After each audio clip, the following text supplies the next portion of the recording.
ధనాధన్ ఫటాఫట్ ప్రభాస్ స్పిరిట్లో మెగాస్టార్ చిరంజీవి గారు 15 నిమిషాల క్యామియో. ఎన్టీఆర్ నీల్ యాక్షన్ బనాజా కాబోతుందా? లోకేష్ కనగరాజ్ ఎల్సీయూని పక్కన పెట్టేస్తాడా? వెల్కమ్ టు భాస్కర్ మూవీ ముచ్చట్లు.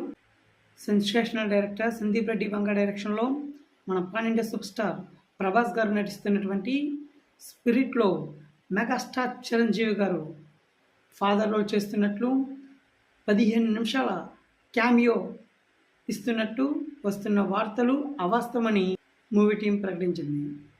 పద్మశ్రీ అవార్డుల్లో నట కిరీటి డాక్టర్ రాజేంద్ర ప్రసాద్ గారు పద్మశ్రీ భరించడంతో తన పేరును పద్మశ్రీకి సిఫార్సు చేసినందుకు ఆంధ్రప్రదేశ్ రాష్ట్ర ప్రభుత్వానికి కృతజ్ఞతలు తెలుపుకుంటూ ఆనందంతో కన్నీళ్లు పెట్టుకున్నారు.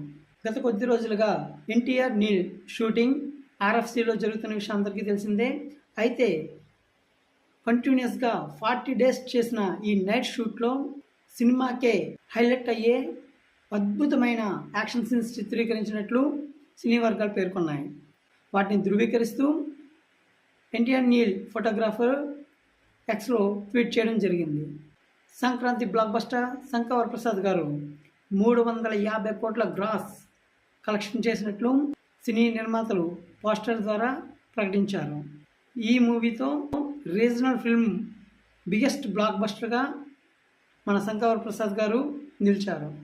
టాలీవుడ్ సెన్సేషన్ అల్లు అర్జున్ అలాగే లోకేష్ కనగరాజ్ గారి డైరెక్షన్లో ఒక మూవీ మైత్రి మూవీ మేకర్స్ అఫీషియల్గా అనౌన్స్ చేయడం జరిగింది. లోకేష్ కనగరాజ్కు గతంలో కొన్ని సినిమాలు చేయవలసి ఉన్నప్పటికీ కూడా వాటిని పక్కన పెట్టి కొన్ని కారణాల వల్ల ముందుగా అల్లు అర్జున్తోనే సినిమా ప్రారంభిస్తున్నట్లు ప్రకటించారు. Thank you for watching. Like, share and subscribe.